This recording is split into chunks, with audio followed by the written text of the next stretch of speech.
Oh,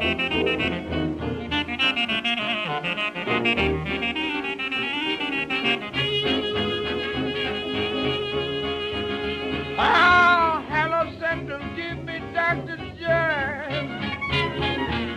He's got what I need, I say has. Oh, when the world goes wrong and God goes blue, he's the man that makes me get out of both my fence. Ah, the more I get, the more I want to see. I paid your Dr. Jazz in my dreams. When I'm troubled, bound and mixed, he's the guy that gets me fixed. Hello, Central, give me Dr. Jazz.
Commissioner Kelly, you're on mute.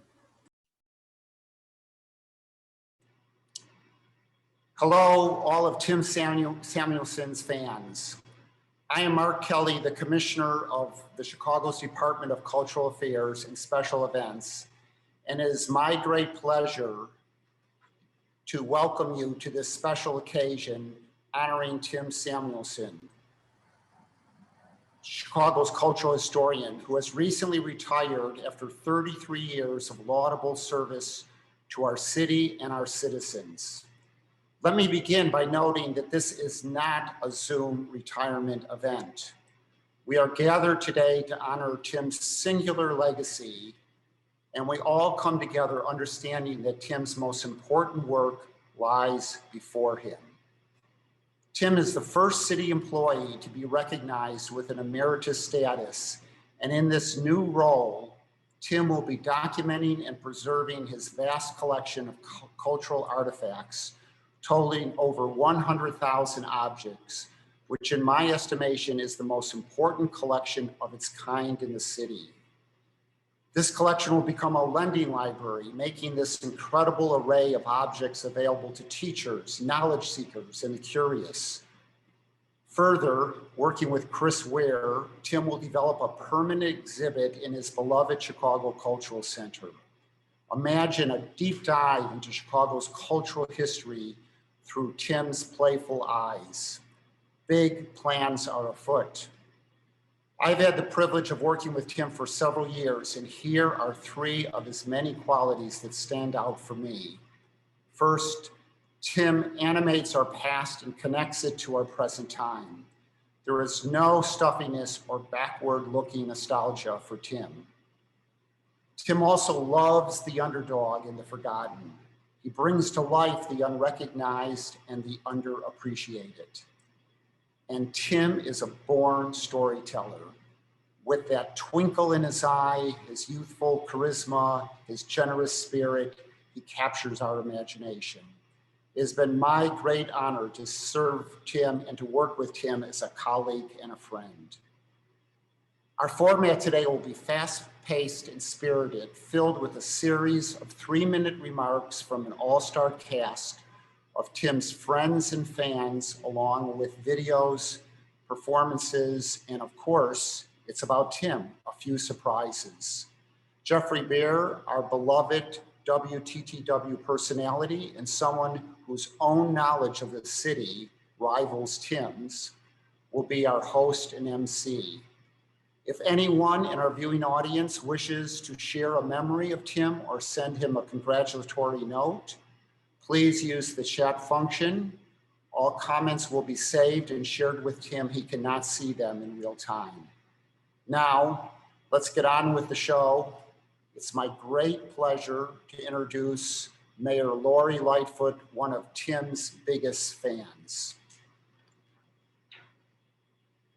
Hello, everyone. I'm Mayor Lori Lightfoot, and I'm here to congratulate our city's first ever cultural historian, Tim Samuelson, on his well-earned retirement. When Tim was first hired, he was given the mandate to help everybody. And that's exactly what he's done for 33 years, having served as an invaluable resource to our residents, visitors, schools, businesses, museums, and so much more. And what he will continue to do as cultural historian emeritus, working with DCASE to permanently showcase his vast collection of artifacts in the Chicago Cultural Center, in addition to cataloging and digitizing them. As a history lover myself, I have personally relished the moments I've had with Tim, asking him questions and swapping stories on the many events that have marked our city's past. And though I am sad to see him go, I'm immensely grateful to know his impact on Chicago's history will live on as we use our improved understanding of the past to guide us in the creation of a better future. So Tim, thank you for all you've done for our city, and enjoy this next exciting chapter of your life. Congratulations.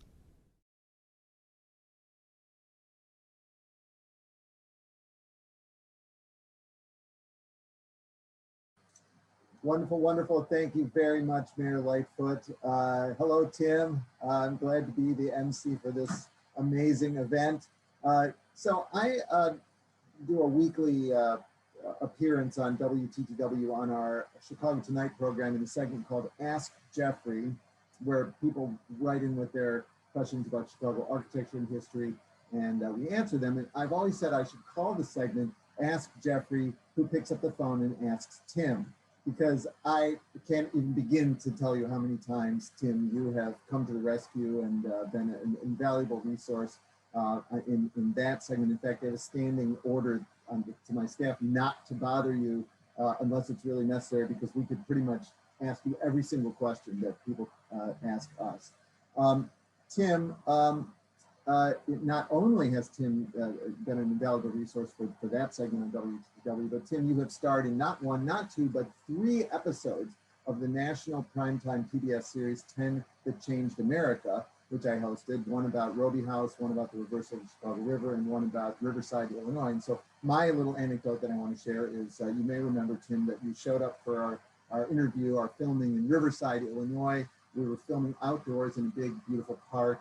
And I noticed that your shirt was a little wrinkled, Tim. In fact, it was that blue short sleeve shirt that we saw in the slideshow, which I noticed was still wrinkled. And I thought, this is a national primetime show. I didn't know, you might be a little, might need to look a little more put together. So I looked around surreptitiously. I didn't want to say anything to you because I didn't want to make you nervous. And I spotted a dry cleaner across the street. And I thought, okay. And I ran across the street, excuse myself, and I said to the dry cleaner, if I brought you a shirt right now, do you think you could iron it? And the dry cleaner said yes. And so then I felt comfortable saying, Tim, maybe we ought to get that shirt ironed. There's a dry cleaner right across the street. And Tim, you said to me, I just pulled this out of the hamper this morning. I didn't think you guys would notice. So, in retrospect, I don't know that if I made the right call there, because, whoever asked Einstein to comb his hair, Tim, we love you just the way you are. And that's what you're going to hear in the next few minutes from all our different speakers. As it's been said, we have an all-star lineup of speakers to pay tribute to Tim, along with some musical performances and videos. And at the end, you're going to hear from Tim himself. Each speaker is going to get a strict limit of 3 minutes. And we wanted to find a sound to alert you when your 3 minutes are up. So we asked Tim to go through his vast collection and find a sound effects maker.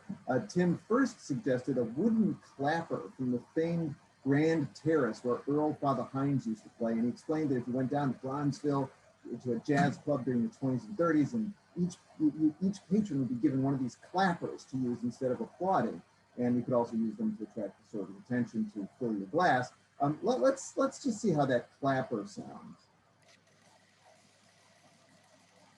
Yeah, come on, louder, Mark. Oh, well, I think Mark is muted right now, but you get the idea. It's a pretty harsh sound. So then we thought, you know, maybe we need a different option. So Tim offered us a set of small xylophone chimes made in 1919 by Chicago's J.C. Deegan Company, which is the company that's responsible for making 440 cycles, the actual, you know, A, the musical note A is 440, is a standard performance pitch. Deegan chimes also provided the original NBC radio signature tones, and Pullman porters used them to announce meal times on long distance trains. So unmute yourself, Mark, and let's see if we can hear what those chimes sound like.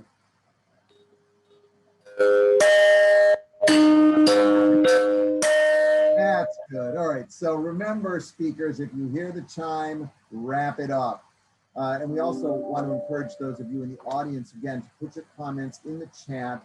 Tim can't see them right now, but we will collect all those comments and give them to Tim afterwards. And so before I get the chime myself, let's move on to our first speakers, and I'll introduce you all first, and then I'll turn it over to you, the first three of you. So we're going to start with Pulitzer Prize winning author and Chicago Tribune architecture critic Blair Kamin. Chicago's been so fortunate to have Blair as the voice and conscience of Chicago architecture and urban planning for 28 years. Tim tells us he is bummed out that Blair recently announced his retirement. I can't believe it, from the Chicago Tribune. But Tim knows that, like his own so-called retirement, the term is merely an illusion and new career adventures await. Next, we'll hear from Lee Bay, photographer, writer, lecturer, consultant. His recent book, Southern Exposure, showcases the South Side's overlooked architectural beauty. Lee is one of the few people with whom Tim can enjoy lively conversations about obscure buildings and sites on the South Side, and I mean really obscure. It can be a lonely thing, being passionate about forgotten buildings and sites, but Lee and Tim are tuned in to the same places and gleefully share the respective details they've gathered with each other.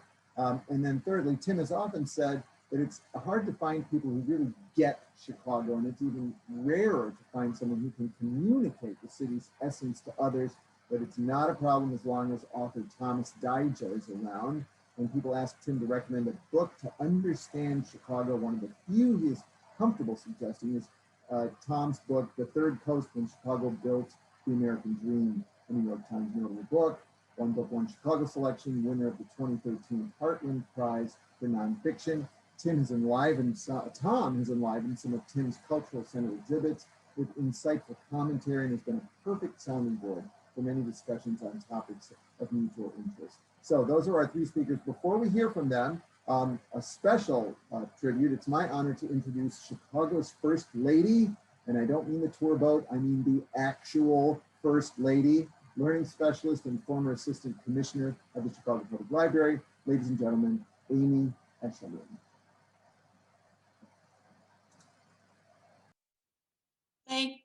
Thank you so much, Jeffrey.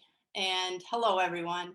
I'm pleased and so honored to be here to celebrate the great Tim Samuelson. You know, we all know Tim is a walking, talking encyclopedia of Chicago history and an invaluable resource to residents and visitors alike, and not to mention three mayors.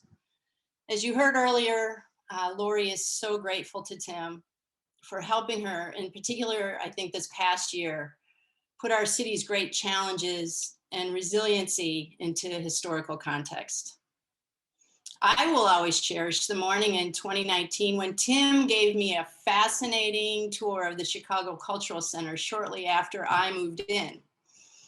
And I am hopeful that one day the two of us will secretly climb up on a ladder to check out the cool and very creepy vault that is near the ceiling in my office. So Tim, if you're game, I'm game. I know I speak for countless people when I say that Lori and I are thrilled that Tim is not going too far. He really is the gold standard for public service. Unselfish, smart, dedicated, and creative. And we are reassured that knowing his impact on Chicago history lives through all of us, the lives that he has touched. So thank you, Tim. And thank you also, Barb, for sharing Tim with us. We are forever in your debt. And now some pre-recorded remarks from Blair Kamen, who unfortunately could not be with us here in person. Take it away, Blair. Hi, Tim. I want to congratulate you on your retirement as Chicago's first and only cultural historian. But really, Tim, isn't this a mistake? A City Hall scandal that begs to be uncovered by some enterprising journalist? I mean, this cannot be. You are indispensable. Chicago won't be the same, Tim, without you. It won't know itself as sharply or as entertainingly because you won't be around to make the distant past as vivid as yesterday.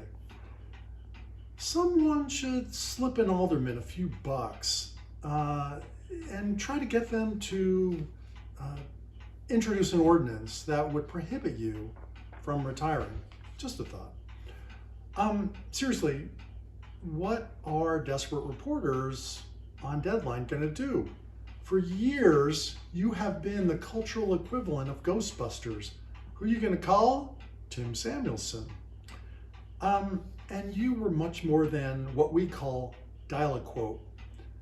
You taught us journalists about Chicago's past, both the splendid and the sordid. And we, in turn, conveyed your wisdom to our readers through us and through your myriad exhibitions and other endeavors. You were teaching millions. Quite a legacy. In honor of that legacy, I'm wearing my red and white checked Studs Terkel shirt because you rank with Studs as one of Chicago's great storytellers. But there's much more to your legacy than just that. Also in your honor, as you've undoubtedly noticed, I'm standing in front of this copy of Louis Sullivan's Star Pod ornament panel from the Garrick Theater. The panel serves as a reminder that you and John Vinci have superbly advanced the mission of Richard Nickel to carry the torch of Sullivan, to remind us of his brilliant fusion of art and technology. So we celebrate him and we ensure that Chicago never repeats the mistake of tearing down the Garrick. A good storyteller makes the past come alive. A great storyteller illuminates the past so it informs the present and instructs us as to how we should conduct ourselves in the future. You, Tim Samuelson, are one great storyteller. And in fact, you are so great that it takes more than one architecture critic to pay adequate tribute to you. So take it away, Lee Bay. And Tim, congratulations. We, the news hounds, already miss you. Thank you, Blair. You are so correct. You know, my career, my journey in journalism and architecture began 25 years ago this year. And it began with covering Bronzeville, the preservation issues in Bronzeville. And when I would go to the community and talk to people, everyone said, well, you got to talk to Tim Samuelson. And, you know, I heard it so much, I thought he was a brother. So, but talking to him and meeting Tim, I was impressed by his knowledge and love of the South Side, where I was born and where I grew up. And his knowledge and his wisdom and his love of the South Side began to inform my coverage and form a friendship. His respect for Black culture and making sure that it had a seat on the front row when we talked about the culture of Chicago. So Tim became my go-to person for the next 25 years. No matter what I did for a living, he was the person I went to. And I got to admit, over the years, I tried to stump him with questions that he couldn't answer. and I never did it. So, Tim, who designed the original North Avenue Beach House? Oh, well, Lee, that was Emmanuel Valentine Buxbaum. And you know he was named Valentine because he was born on Valentine's Day. Who else would know that but Tim? You know, all kinds of things. Yeah, and you know, and we got a chance to take trips together. I remember most recently, about a year or so ago, we took a walk around that rundown block of Clark Street, right across from the MCC, and every store, you know, this is where the tavern was. This is where this happened. You know, every storefront had a tale that Tim knew, and it was a day I never wanted to end, frankly. Hutchinson Street, I went on a tour with him and some others on the buildings there. Once when my kids were little, my daughters are now in their 20s, but when they were toddlers, he made milkshakes for them. And he and Barbara's Beautiful Place, one of those Peel contraptions that he likes, they still talk about that almost 20 years later. So again, the love of the neighborhoods and illuminating that. He also has a great heart. Here's the thing he probably doesn't know. Once, about 10 years ago, my oldest daughter and I ran into him in the cultural center. I was going through a divorce. It was a terrible time. And I was actually in downtime because I had to get custody of her. I don't mind saying that now, 10 years later. Tim, not knowing what was happening, sensed something was in the air and brought us up to his place. And she looked at his artifacts and it made a heavy day a lot lighter. So I want to say, Tim, best of luck to you in this next adventure. And indeed, I did come to know you as a brother and appreciate you all the more. So with that, I'd like to turn over to my good buddy, Tom Dyja. Thank you, Lee. I hope some of you watching have been lucky enough in your life to ever have found your way to Tim's office located in some hidden corner of the Cultural Center. I still do not have any idea how I actually found my way there the first time. I definitely don't think I could get there again, at least on my own.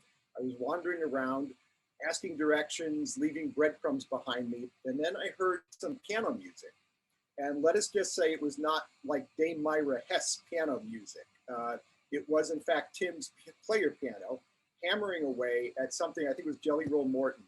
And when I walked in, there was Tim, his eyes closed, just savoring it like it was the first time he had ever heard it. That room was remarkable, this magical room full of all things Chicago. And instead of dusty glass cabinets, it's artifacts from way back when. It's comic books and building fragments, Ben Hecht posters, this fabulous little model of the transportation building, a Louis Sullivan, and without question, one of the greatest libraries on Chicago that I think exists right now. It is a loud room because I think Tim likes it that way. Along with the piano, there's a gramophone for all the 78s, and of course, Tim in the middle of it all, booming out his own stories.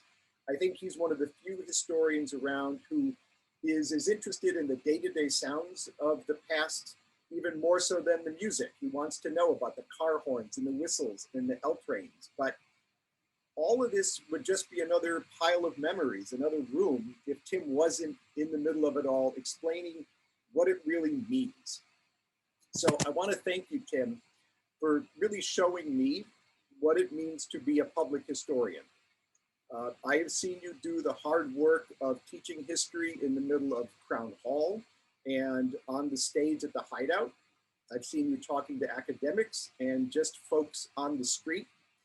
And while research in history is really crucial, you have made it very clear that conveying that history, sharing it, collaborating on it, opening the past to people, making it live for them is the real point of your job and what history is. I think you've done something necessary for Chicago. This nation and this city have had a very hard time confronting the ugly parts of their past. But behind the car horns and the piano rolls, there is always this steely, rigorous, and very sincere conviction to the truth and breadth of history and the imperative to make it known. You have always insisted that history can and must include everyone of all colors, creeds, and classes, that it can and it must include hard things along with the celebration. And you have mined the culture that together and tear it apart and you've shared it with us. So thank you, Tim, and I can't wait to see what's next.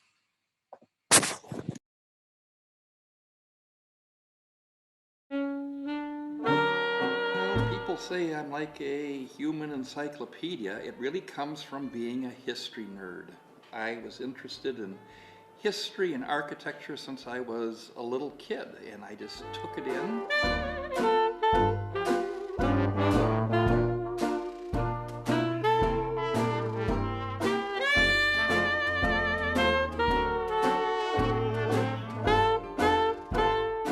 And I guess I am now a living landmark, or that's what they tell me. That was the award that I got.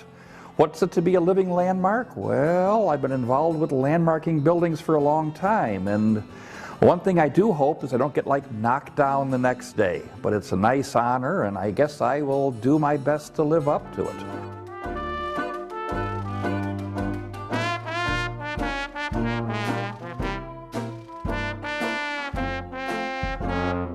I have to admit, I probably have more Ronco Popeil products than anyone. I can actually do the pitch to this day.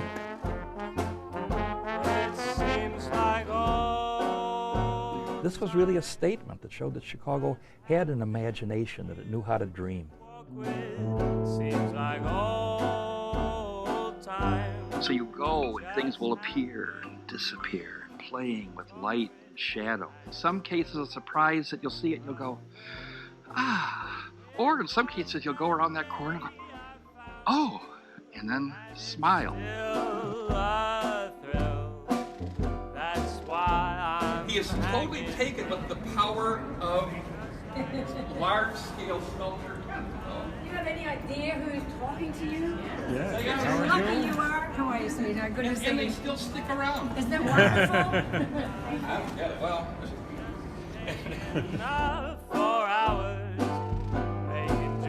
well, it's a thing called drama. Going through a right building is your senses, it's playing with your emotions. Oh, it may have been a mud hole, but it was the perfectly located mud hole. That's it. You're in the center of a country that's starting to move west, from the East Coast to the West Coast. You are on a perfect strategic location on the Great Lakes. But actually, the first time I encountered them was my aunt's coffee pot sitting on the kitchen table when I was probably about 6 or 7 years old, and you'd stare at it. I mean, kids don't pay attention to coffee makers, but this one, you could look at it, it was like looking in the funhouse mirror. It would reflect the things around it. That's modern art working for everybody. We are coming to the great crescendo of our symphony, the grand finale where the cymbals crash and everything opens up.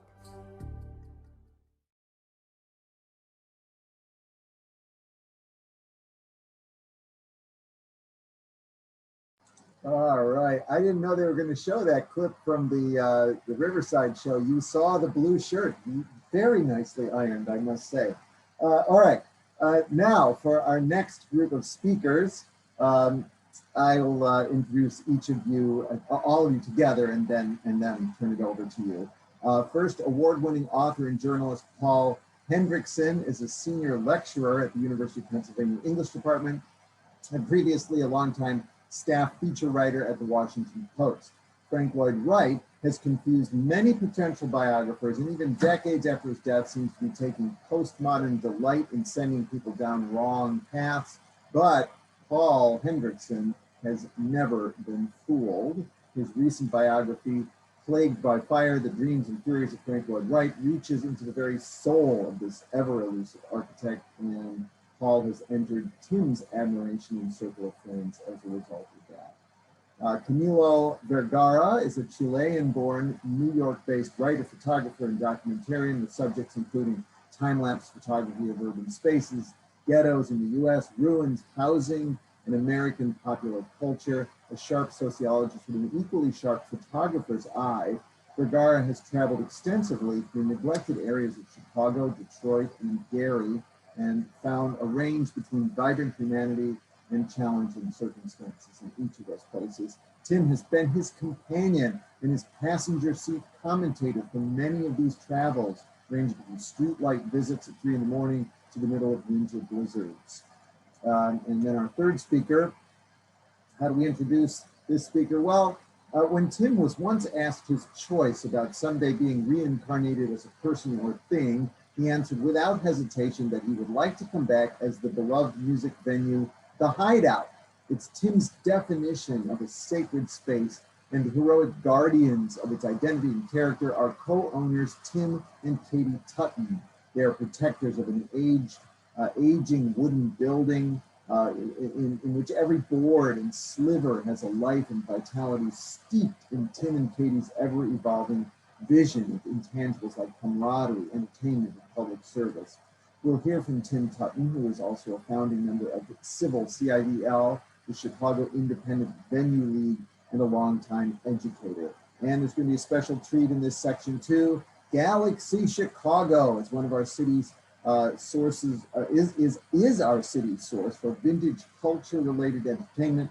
And Tim is never shy to say, sorry, Barbara, that he's in love with the founder and creative light of the Galaxy Chicago, Nicole Wood. Nicole keeps alive the classic chorus line dance routines once seen in Chicago's long ago cabarets and nightclubs. Along with the classic steps, she also teaches her students inspiring lessons of empowerment. Tim has sometimes guest lectured on the history of chorus line dancing for Nicole's students. Now, teaching prospective choreens may seem like an unusual gig for Tim, but he explains with a shrug and a smile, well, somebody has to do it. All right, now, take it away. Here is Paul Hendrickson. Thank you all very much for having me. I'm actually speaking from Philadelphia, and thank all of you who helped put this wonderful program together.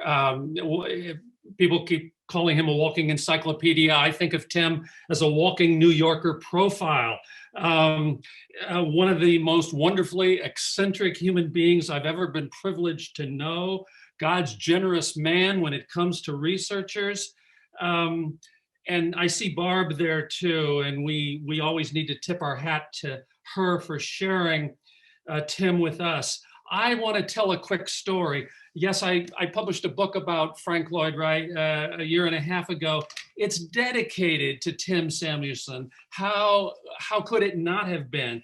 It is, the dedication line reads, "For Tim Samuelson, who took me to a stone." I wonder if I might explain that, and in my own very low-tech way, hold up a photograph. Here is Tim standing in front of that stone. Can I explain? Tim and I were always eating together and riding bikes around the South Side. One day, because I was his pupil, and I was a stranger and he took me in, as it says in a book I used to know pretty well. One day we were having an outdoor coffee by that wonderful little cafe next to Seminary Co-op Books, and he said, "Paul, you've got the rental car. Let's go over. I'd like to show you a stone." And I said, "A stone?" And he said, "Yeah." I said, I think you might be interested in it." And I said, "Well, what is it?" And he didn't want to really tell me, and I kind of nudged it out of him. And he said, "Well, it's actually the last surviving trace of Midway Gardens." Well, I knew what Midway Gardens was, this vast entertainment complex on the South Side, but I didn't want to go see some stupid stone. I wanted to go see some Frank Lloyd Wright houses. And Tim said, "Well, all right, but I think, you might get something out of this stone." So we got in the car and we went over. It's between East 60th and East 61st off of Cottage Grove. And we had to, in a serpentine way, work our way in.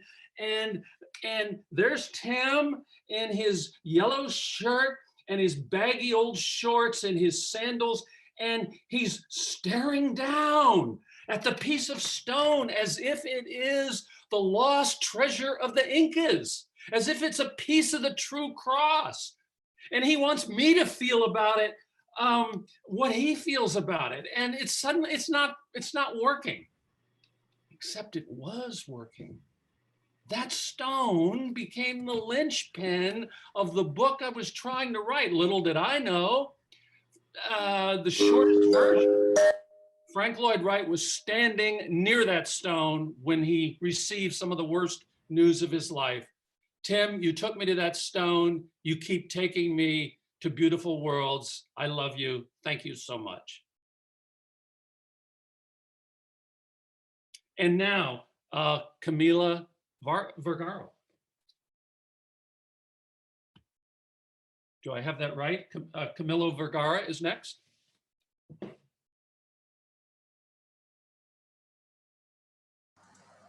Oh, unmute yourself, unmute yourself.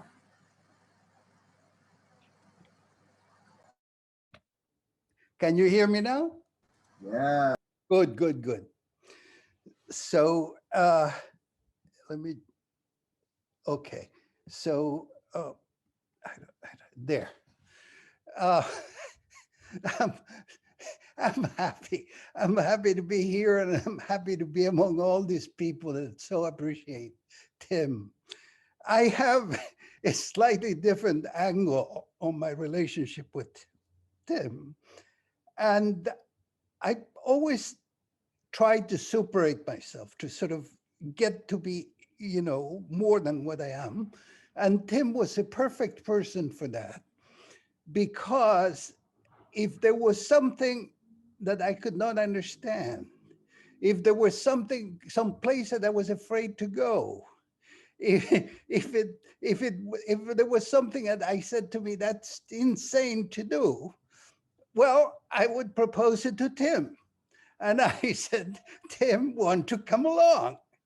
And that way we did things that I remember and I will never forget. Like showing up in a church in the south side of Chicago at 11 o'clock at night. And there was just a little light inside. We knock on the door, we go inside, and the minister looks at us and he says, welcome to Motor 6, to a motel, to Motel 6. So that was that was quite an experience. There was another time, and through this sort of challenging myself through Tim, he became my usual companion in trips to Detroit. So in Detroit, at one time I was photographing the Packard plant, which is huge. And for some reason, he stayed back in the car with some guy that said he was a guard there. And then when I come back, I see the guard there with a huge knife there. And Tim was looking at the knife like it was just another object, like probably he was looking at that stone that we saw before. Not as something that this guy that was actually insane could have used to harm him.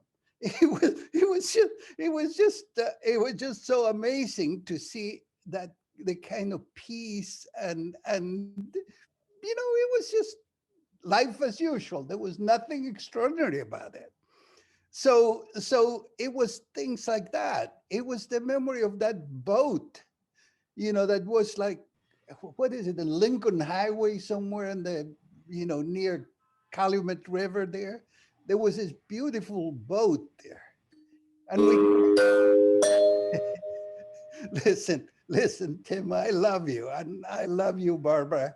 And all of you guys, it's just wonderful that that Tim's things are going to be there in Chicago, and they're going to be organized and beautiful and for everybody to see.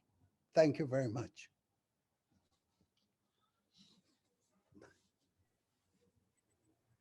Hi.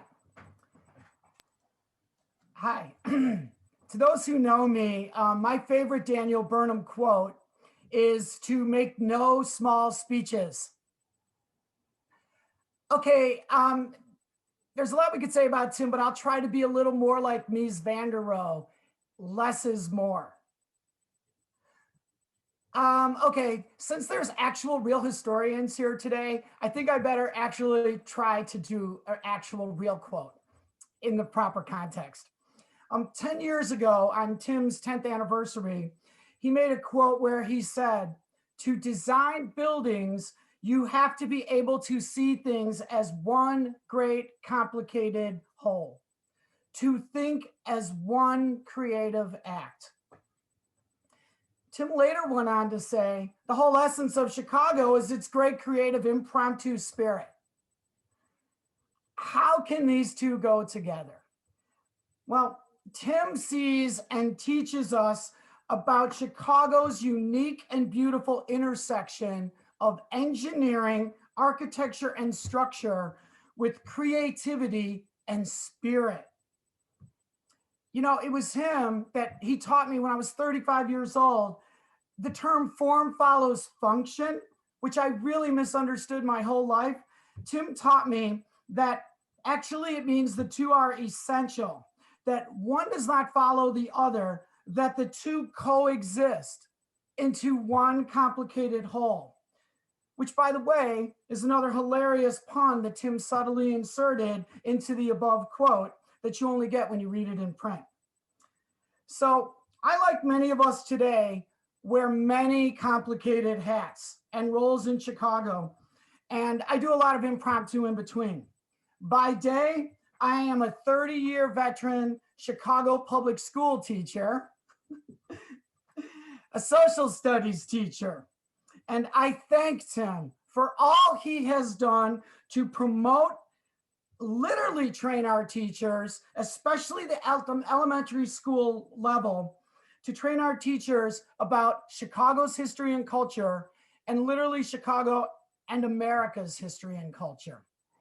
Every day I walk by Schurz High School, just as one specific example, and I often think of Tim, and I thank him for literally saving and ensuring its restoration, its physical restoration, which is just one of many schools and buildings that Tim has saved throughout his lifetime here in Chicago, so that a structure, a building, a beautiful place is there for our children to every day learn our beautiful history inside. That is the realization of Tim's complicated home. As a publican and a public house proprietor, along with my wife, Katie, a saloon keeper at the Hideout, I want to thank Tim also for acknowledging the little dive bars and the little small mom and pop businesses across the city as much as the tall towers. Thank you, Tim. And on behalf of the St. Timothy Day, which is January 26th, you are our king and you will always be our king. Thank you, Tim. And now please welcome Galaxy Chicago and Nicole Wood.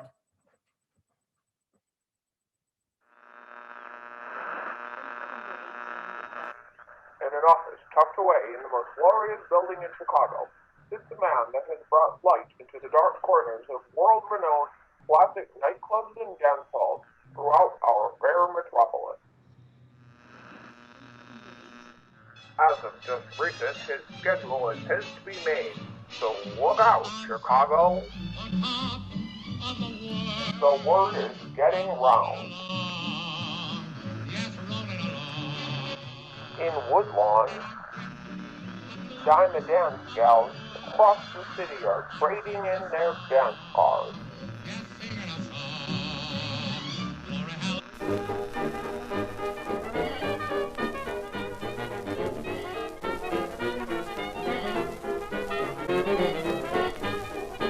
In Bronzeville, the news could put the pep in the step of the most dedicated marathon dancer.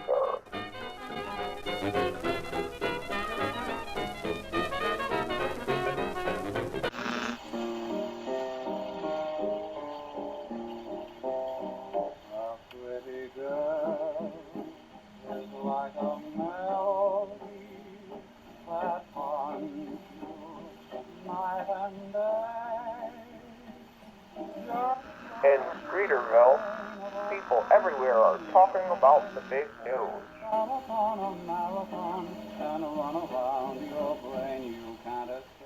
You.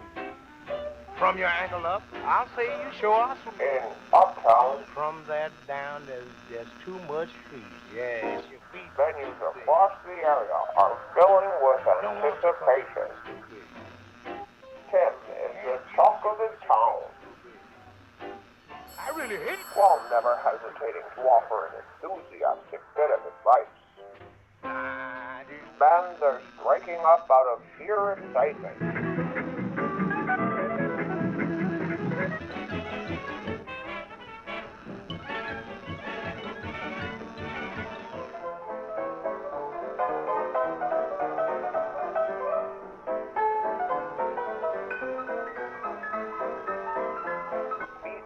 flying and hearts are soaring.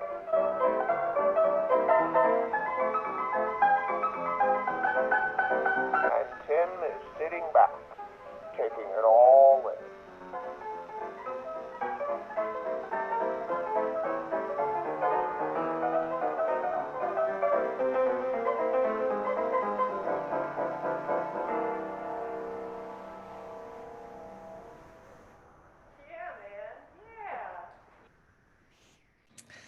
My dear friend Tim.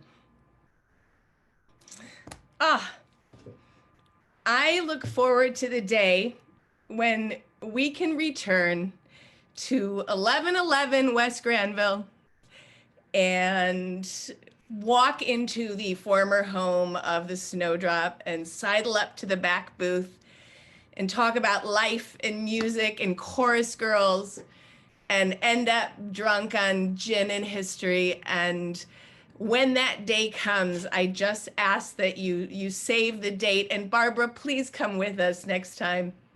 Please come with us. I'm so honored to be here with everybody, and you mean the world to me. So from the Chicago music and performance community, for all you've given us, we are eternally grateful. Thank you, Tim.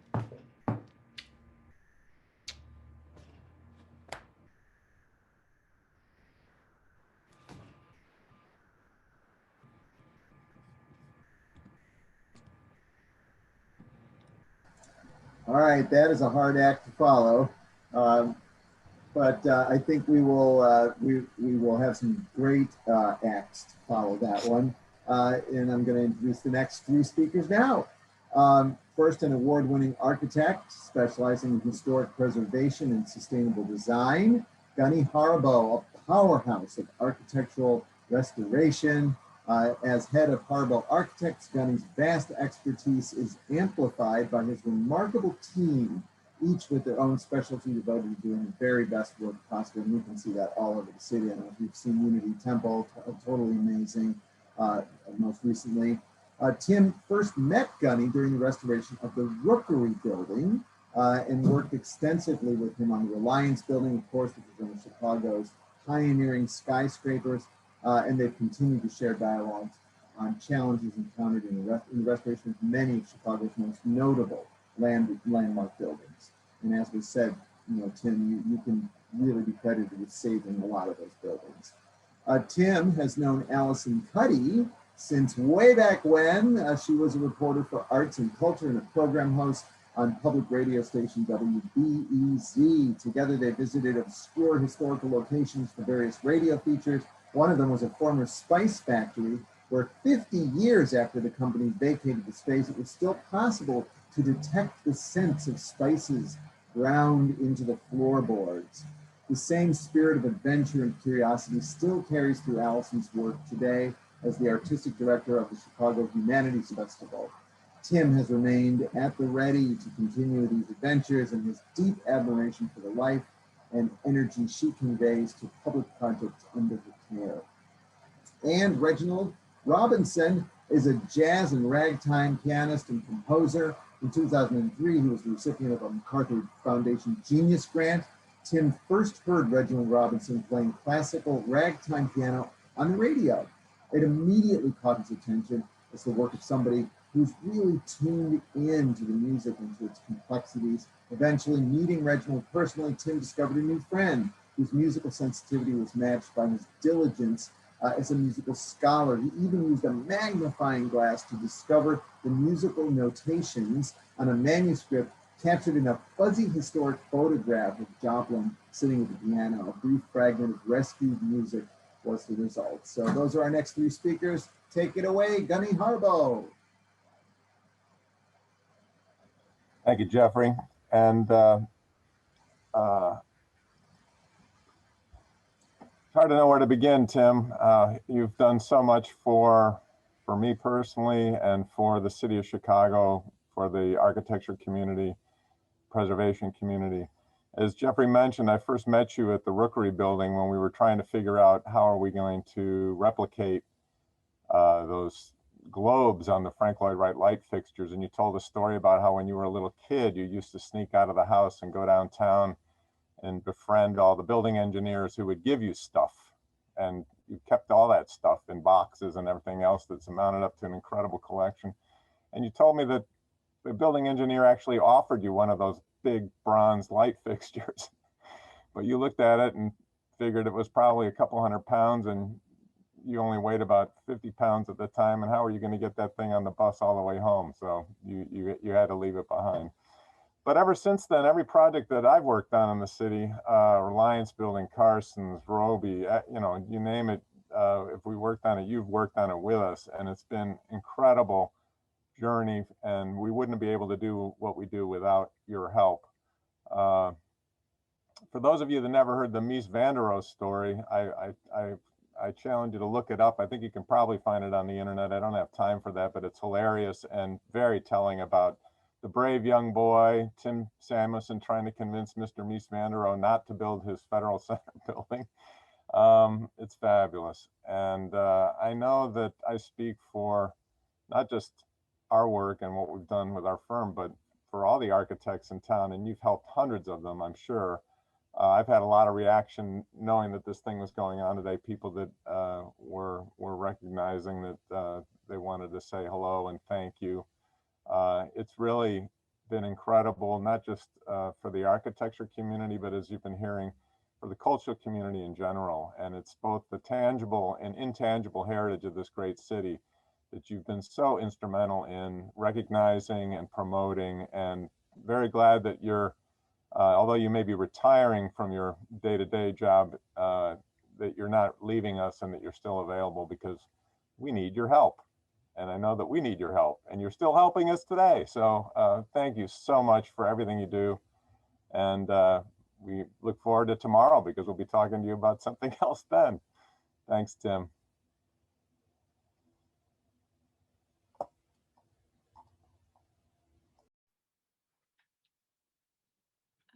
Hi, everyone. Hi, Tim. Hi, Barb. It's so great to be here.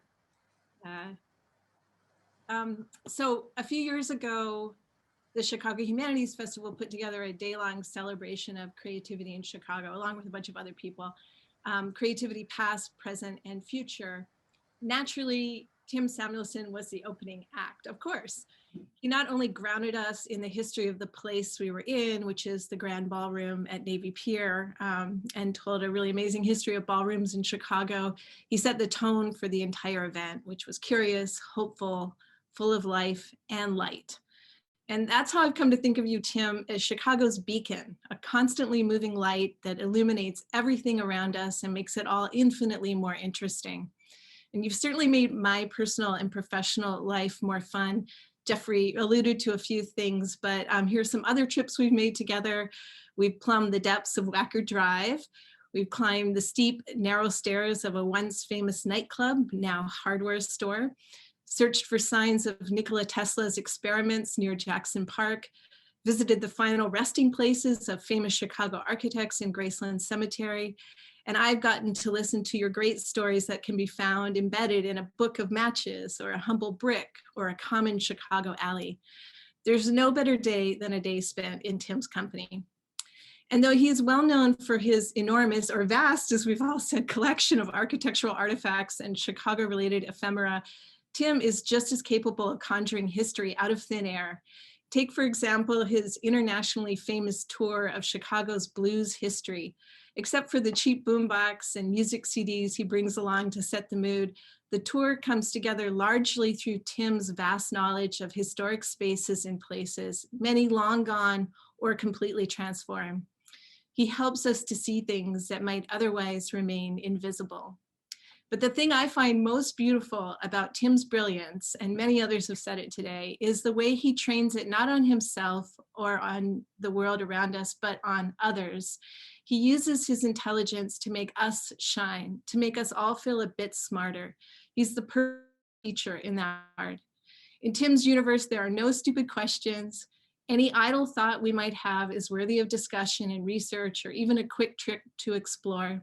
There's never, ever a hint of dismissal in him. He is all enthusiasm. it's almost as if you can see the light bulb going off above his head. So his stories of architecture and objects are always the stories of us, our hopes and our dreams and our schemes, the wild flights of fancy and purposes realized that construct our lives. So here's to Tim Samuelson, our friend, our comrade, our public servant, whose work makes citizen historians out of us all. And now I pass the torch, so to speak, to the delightful Reginald Robinson. Hi, everybody. It's a pleasure to be here. I am honored to be part of this celebration for Tim Samuelson. Tim, I want to tell you thank you for your help over the years. It's been over 20 years now. And it's been wonderful, you know, just connecting me with people like the Joe Jordan family. And I have so many stories. I know I only have 3 minutes, so I better get to it. There's so many stories, but one of the stories I remember with Tim was back in 2000, and Tim had invited me to play for a wedding. it was his wedding with Barbara and Tim's wedding, and he wanted me to. He said, "Well, I want you to play a tune," and I guess this was the easiest gig I ever had because I only played one tune, and it was one part of one tune. And ragtime has usually in ragtime there's 3 to 4 themes, but this was only like 2 things. And Tim wanted me to play for like 20 minutes continuously. I was like, you know, after 10 minutes, I was like, should I stop? He's like, no, keep playing. So anyway, I'll give you an example of what this tune is. It's a tune that I wrote called Space Coaster Ride, and I wrote it in 1996. But here it goes.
That was a section that I would play over and over and over and over and over again.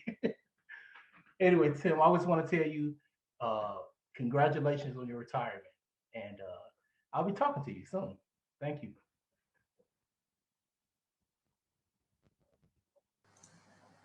Oh man, thank you so much, Reginald Robinson. Fantastic. All right, we're getting close to the end now. Tim, it's been such a thrill for me to be your MC tonight.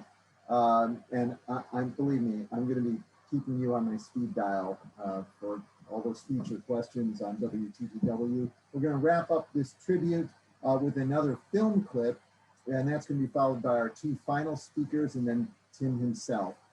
Tim has often been asked if he has a successor in the wings. Well, he does.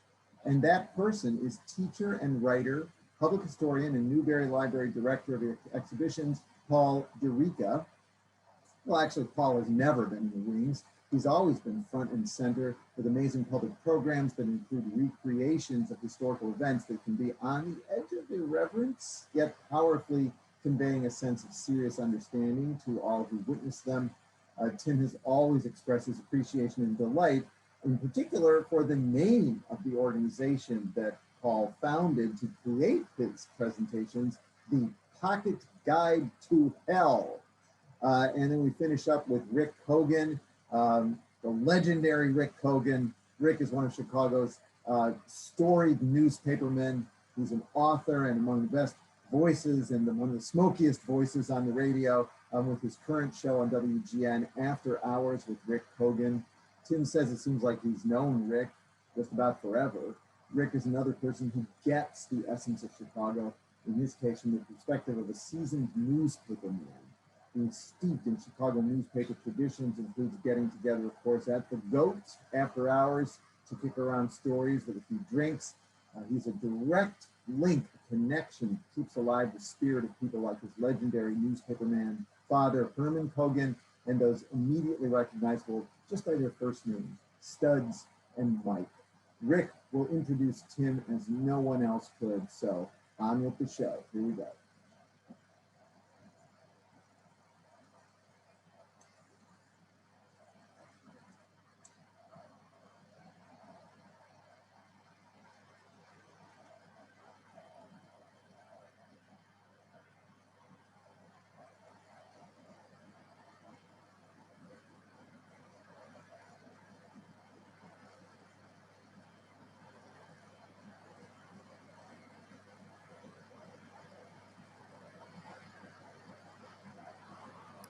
Once, when he was still a little kid, under 10 years old, Tim saw a man about to knock a piece of wooden decoration from this building that he loved, and Tim jumped in to try to stop him.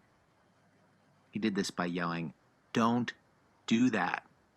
You can't do that." But it turns out that isn't really the sort of thing that works too well, and the men just kept right on. Tim thought a lot about old buildings for a little kid.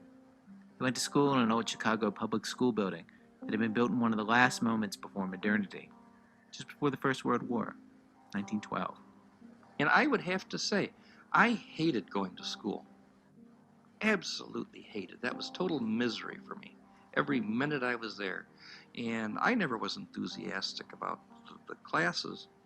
And I used to sit in class and imagine what this classroom used to look like. And I remember... And what would you picture? Well, I could imagine, even when I knew what the colors were, when the woodwork was still, instead of being really dark brown with all this accumulated shellac that had turned color over the years, when it was a beautiful golden oak color and the brown wainscoting and the light fixtures with the big glass globes hanging from the ceiling.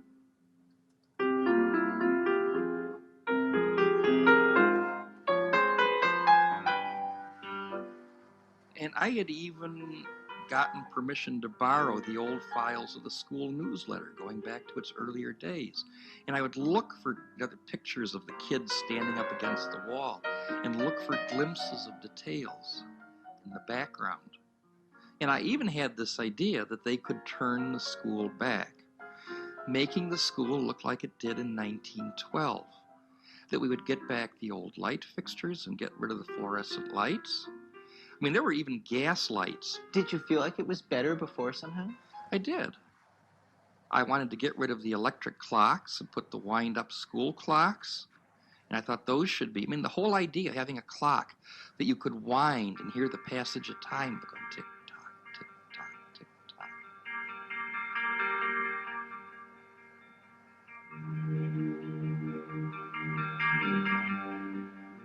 And they used to have on the back of your report card things where they would check kind of bad things, like works and plays well with others.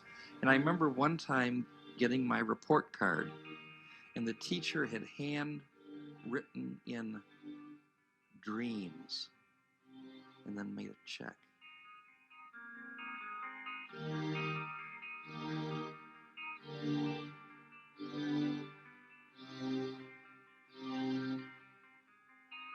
Tim started reading about old buildings, looking at pictures. And when he'd go downtown with his mom or his grandmother, he watched carefully where it was to catch the bus, how you paid the driver. Then, when he got up enough courage, he started sneaking away on his own. He was supposed to be at the playground with other kids. He'd go downtown with a list of skyscrapers and stores and industrial buildings that he wanted to see, all by himself. He never talked about it with anyone because he knew most everyone would think it was strange. His parents never knew. He was 9.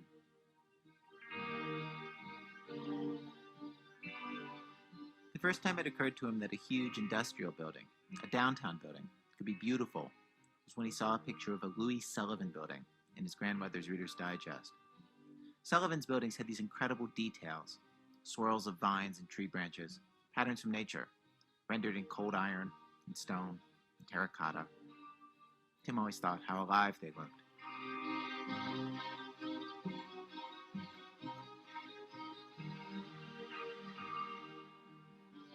Sullivan's now seen as a founder of modern architecture, but back then in the 1960s, his work had fallen out of style, and his buildings were disappearing one by one. Tim wanted to find the ones that were left. He'd walk through their lobbies, he'd turn their doorknobs, he'd climb their stairs. And this continued for years.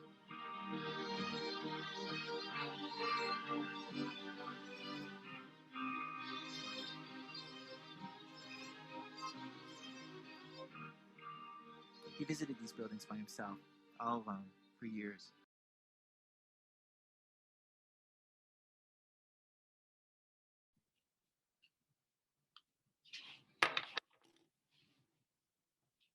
All righty. Well, this was the moment at which Paul. I'm here. Oh, Paul's here. We've got Paul. Take it away, Paul. Paul Popeil here. Have you ever thought to yourself, I'd love to learn more about Chicago history, but just don't have the time? Well, the fine folk at Polco Industry have just the thing for you. Introducing the Tim-O-Matic, your personal cultural historian. How does the Tim-O-Matic work, you ask? Well, just find some primary source materials lying around your house. They could be political buttons, an old photograph, a gypsy fortune-telling card or two, some caps from a cap gun. Put them all in the historical extractor made of patented Samuelsonian polymer, and then all you've got to do is squeeze. And look, what do I have here? The doorknob to the Dill Pickle Club, the famed 1920s Bohemian night spot. But wait, there's more. With the Tim-O-Matic, you can give guided tours, just not of the Clark House. Curate your own exhibitions at the Chicago Cultural Center, including one about Ron Popeil, and write your own books about Chicago history. And if you act now, we'll throw in a postcard of Marshall Field, a pass to the 1893 World's Columbian Exposition, some original Chris Ware artwork, and a bootleg DVD of 1986's The Mystery of Al Capone's Vaults. How much does the Tim-O-Matic cost, you ask? Well, here's the thing. Like the man itself, it's priceless.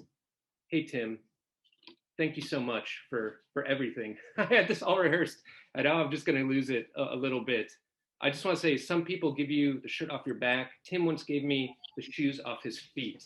We were doing the Haymarket reenactment, and I wore a full costume there and realized I had my Converses on. And Tim calmed me down, he took off his shoes, and he gave them to me, and he put on my sneakers. And being around you, you realize that every moment from the past is precious, but of equal importance, every moment that one gets to share with you in the present is precious as well. You've been my guide, my inspiration, and a truly great friend. And I look forward to the adventures ahead. Thank you so much, Tim.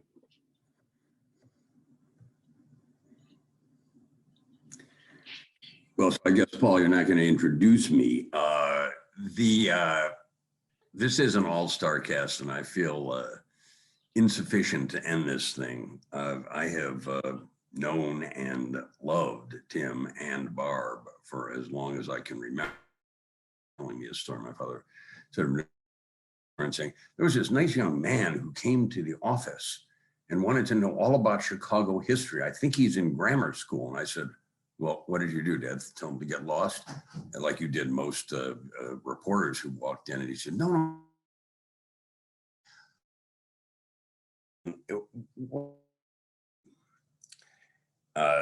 Without speaking out of school and without a cocktail in my hand, is that this is one of the rarest human beings I have ever met. He has this ability, as my father did, and I think as Studs did. Buildings are not living things. That's my theory. But a city is a living thing, and nobody that I have met who is alive now is able to passionately and intellectually and humorously give me a sense of this place. No, oh, it's the great Lois, and remember how Lois used to smoke? God, I love the way she used to smoke. You know, this guy is great. This guy is really something. Really, I'm sure you know him, but he's really the greatest. He's great. He knows everything. He knows everything.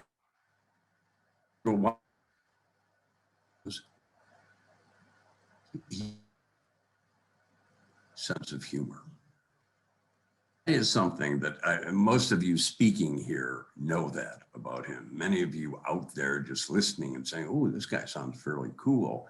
You must realize that, and passionate as he is, he has and soul and humor. That hit me very, very, very hard when he married Barb.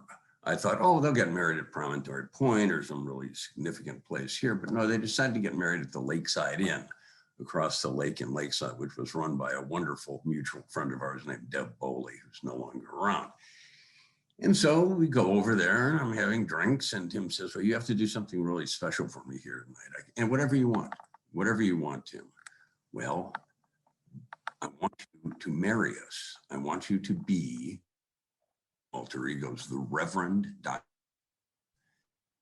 And say some words about the two of you. Yeah, Rick, it's really important. It's really important. Could you possibly do this? So I get up and start ad-libbing some kind of, I don't know what a wedding ceremony by the time they're getting married. And all of a sudden I'm doing something and Barb's beautiful mother is standing out there. And I start hearing, this can't be legal. This man, who is this man? Cannot be legal. Someone help.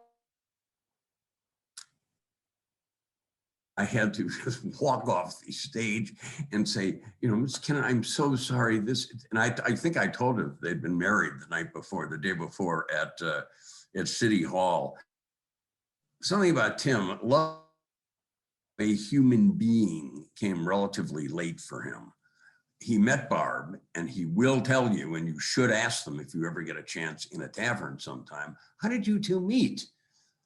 It was love at first sight for Tim. It was not exactly love at first sight for Barb, but it did not take long. And someone like this who has given so much of his love and so much of himself to all of you reporters out there, to all of you who were interested in where did this come from? How was this built? Who went to these places? One of the glories that he left for this special woman. And there's no telling now that they're unburdened by city and politics and all that. I think the next adventures for Tim are out there somewhere. And I hope it doesn't get to the point where someone says, or his office, or what these things were, people used to read on not on computers, but with ink, on paper. I hope it never gets to that point, Barb. You two are in for some big adventure. As is the result, the city of Chicago. So my only regret about this all-star cast in this evening today is that we are not sharing a drink.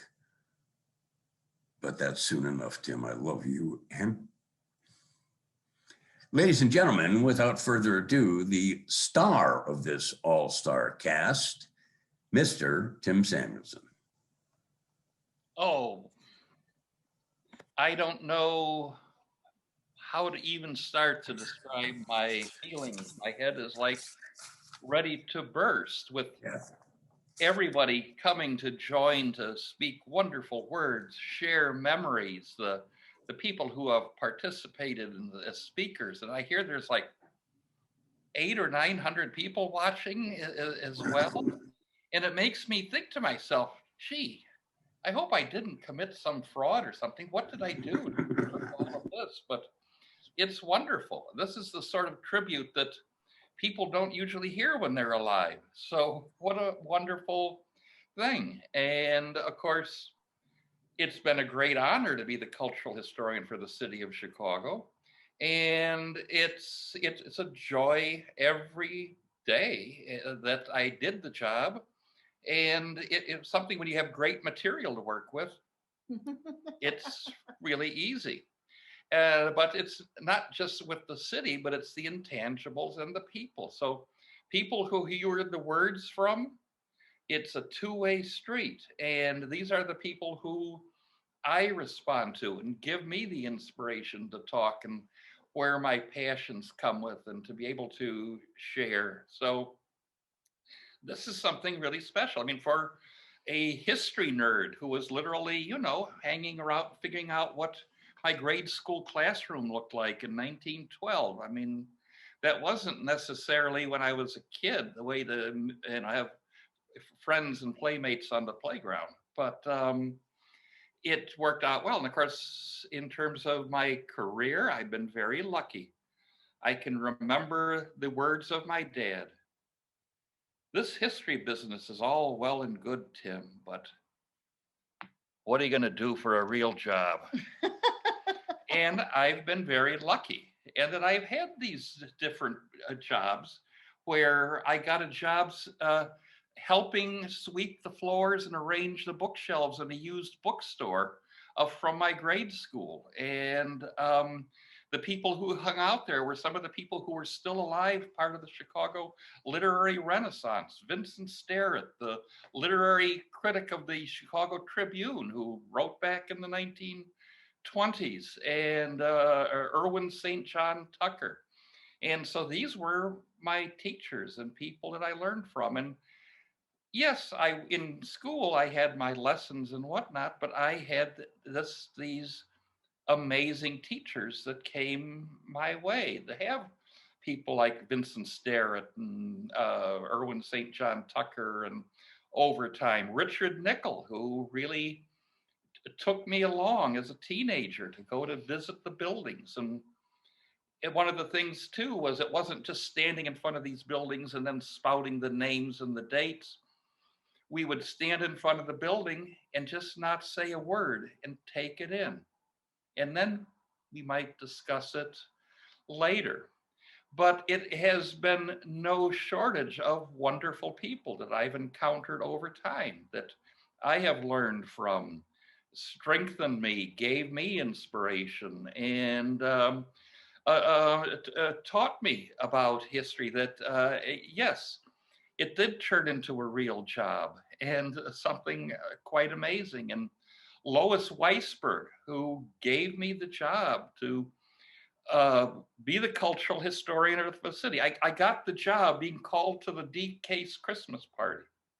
And Lois takes me aside in a room and she says, I'm putting together a different people of different disciplines who can engagingly tell their respective work. And there's a culinary person, there's a fashion person, and I want you to be the history person. And I was given the shortest job description on earth. In fact, they had something where they wanted us to write this long job description, and I would just write Lois's, and it was help everybody. And that's the great fun. So the phone would ring at my office, and I always say, you never know what was on the other line, what kind of question was coming your way. It could be anything between Russian roulette and lightning Jeopardy. And people would have all these amazing questions and they'd bounce them off me. And strangely enough, the nerd that I was, I could help them as best I could. And I've even had people with this announcement of this alleged retirement reach out to me from decades back who remembered me helping them with something. And quite frankly, I don't remember helping them at all, but it stuck with them and they remembered it. But the bottom line here is rumors of my departure and my retirement are greatly exaggerated. In fact, if anything, I was saying if there's a sense of fraud, I'm not going anywhere. And so I am the cultural historian emeritus. I still have my office. I have my city email, and I can pick up the telephone and I do things exactly this way I do. And The only difference of being the cultural historian emeritus is it's just kind of a fancy way of saying volunteer. I don't get paid anymore. But I can honestly say that all the time that I worked as the cultural historian, I never had any idea how much I made. I didn't know what my salary was. It went into the bank. I just did it and I had a wonderful time. It wasn't about the money. It's about sharing it, and it's all about the wonderful people that we have surrounding me here today. And this is a gift that I've never had in my life, and to have this great critical mass of wonderful people have meant so much to me in the environment of an amazing city. So you know where my office is. You know what I'm all about. Got a question? Want to talk something over? Want to go for a drink somewhere after work and kick things around? You know where to find me. So now I think I'll turn it over to Mark Kelly, and thank you to everybody. Thank you, Tim. I think all 900 people watching this webcast now want to line up and give you a big fat kiss, but we can't. But I want you to imagine, Tim and Barb, just 900 people all now up, giving you a standing ovation, delirious, and all offering their love notes to you. You've been a gift to the city, and we all love you. I want to remind everyone, Tim just said it, this wasn't a funeral, and he is not done. His best work is in front of him. He will be documenting his great collection. He'll be developing a lending library. There'll be a permanent exhibit of Tim's work. Imagine a deep dive into Tim's brain. It's going to be a lot of fun. And if anyone wants to be a friend and help support us as we go, we take this journey, please contact DK's, contact us. We need supporters for this next chapter in Tim's important work. In closing, I want to thank everyone that participated and helped put together this production. First of all, the Mayor and First Lady, thank you. Jeffrey, you are the consummate host, and you were just great. Our all-star cast, you were wonderful. Rick, I will join you for that drink, okay? I hope you'll join me. And then I also want to give a big shout out to the Wizards of DCASE. The behind the scenes people who produced this event. It was incredible. It did justice to Tim, and so thank you. And we all have to remember that Tim's best work is in front of him. This is good news for all of us. So thank you and good night.